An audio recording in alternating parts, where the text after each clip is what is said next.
Olá pessoal do Super Econômica, meu nome é Kézia e no vídeo de hoje eu vou falar sobre 3 hábitos que foram essenciais para eu me tornar uma investidora melhor. A gente sabe que hábitos são tudo aquilo que a gente faz meio que no piloto automático, né? A gente faz todo dia e o nosso cérebro não gasta muita energia no caso, para realizar aquela ação. E quanto mais bons hábitos a gente instala no nosso cérebro, melhor é pra gente. Então, eu queria compartilhar 3 hábitos que eu acho que são importantes para todo investidor. O primeiro seria investir todo mês. Eu, particularmente, tiro um dia para fazer todas as minhas movimentações com relação ao dinheiro. Então, eu pago todas as minhas contas e eu invisto meu dinheiro naquele mesmo dia. Então, já virou um hábito para mim, certos dias do mês, no comecinho do mês, eu faço todos os meus pagamentos de conta e eu invisto o meu dinheiro. E isso otimiza muito o meu tempo, já que eu não preciso pegar outros dias do meu mês para fazer esse investimento. Por exemplo, eu guardo tudo para fazer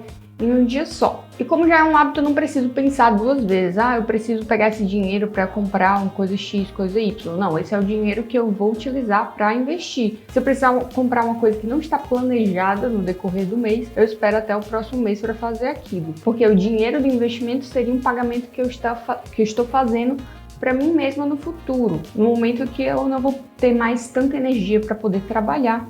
Então, preciso pensar nesse meu eu do futuro, fazer esse investimento ou pagamento no meu futuro uma vez ao mês, ele poupa bastante meu esforço cognitivo, não preciso pensar 2 vezes, eu vou lá e faço meu investimento. Então, esse já é um hábito que eu instalei na minha rotina, uma vez ao mês eu pago as minhas contas e invisto o dinheiro. O segundo hábito que é muito importante é ter metas de investimento. E isso é bem interessante porque eu comparo as ter metas com videogame, por exemplo. Por que todas as pessoas são viciadas em videogame? Porque no videogame a gente tem pequenas metas, né? Nos jogos de videogame a gente tem pequenas metas e quando a gente baixa essas metas, a gente atinge ela, o nosso corpo ele toma uma injeção de dopamina, né, que é o hormônio do prazer, da felicidade. Então a gente fica feliz porque a gente atingiu aquela meta. Porém, no videogame essas metas são quase que instantâneas, né? Em poucos minutos você atinge essa meta, tem a sua injeção de dopamina e você vai continuando sua jornada para atingir mais e mais metas. E a forma mais eficaz para a gente atingir nossos objetivos financeiros é ter essas metas que vão dar um ânimo, dar motivação para a gente continuar. Então a meta tem que ser clara. Por exemplo, esse ano eu vou ter 10 mil reais investidos em fundos imobiliários, por exemplo. E eu gosto de ter metas que eu consiga atingir, mas não sejam tão fáceis. Então eu tenho que me esforçar um pouco mais, porém se eu bombear durante alguns meses, eu ainda consiga.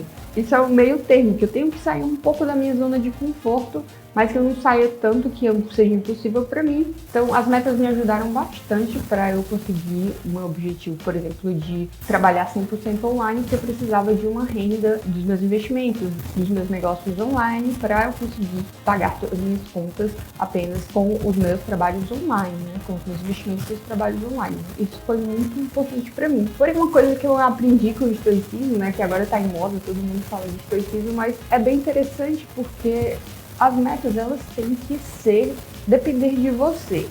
Então, por exemplo, não adianta nada você colocar uma meta de rentabilidade, por exemplo, eu quero ter uma rentabilidade de 200% do CDI, ou quero ter uma rentabilidade de 1% ao ano, etc.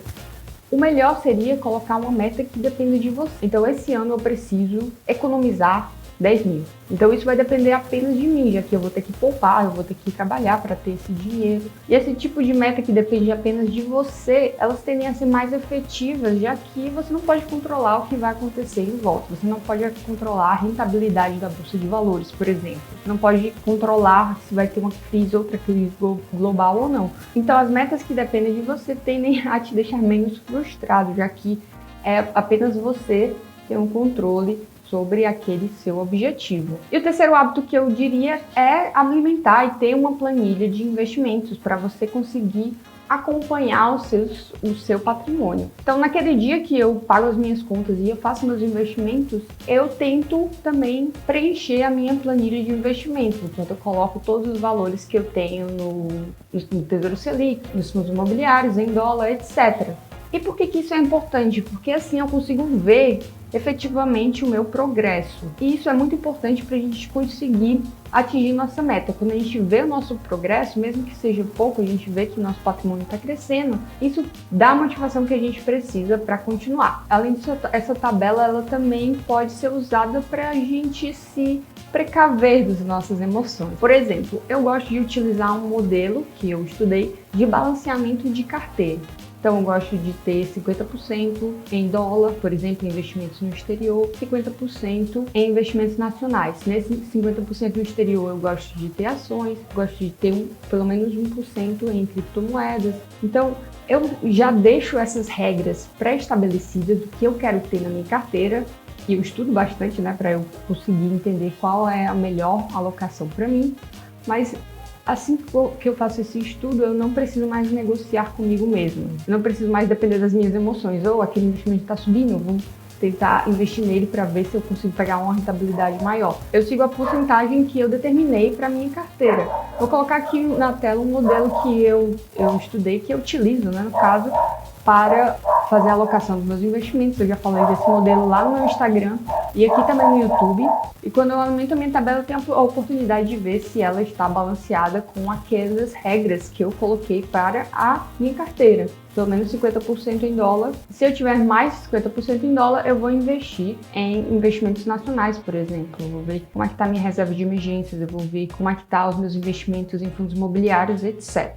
Então isso me ajuda bastante na minha decisão de investimento, já que ela é personalizada para mim. Eu não preciso depender de fatores de fora para fazer a minha decisão. Então, eu espero que esse vídeo tenha ajudado você. Se você tem alguma dúvida sobre esses hábitos e como acompanhar seus investimentos, tenta comentar aqui embaixo que eu sempre respondo os comentários. Se esse vídeo trouxe valor para você, considere curtir e assinar o canal e até logo!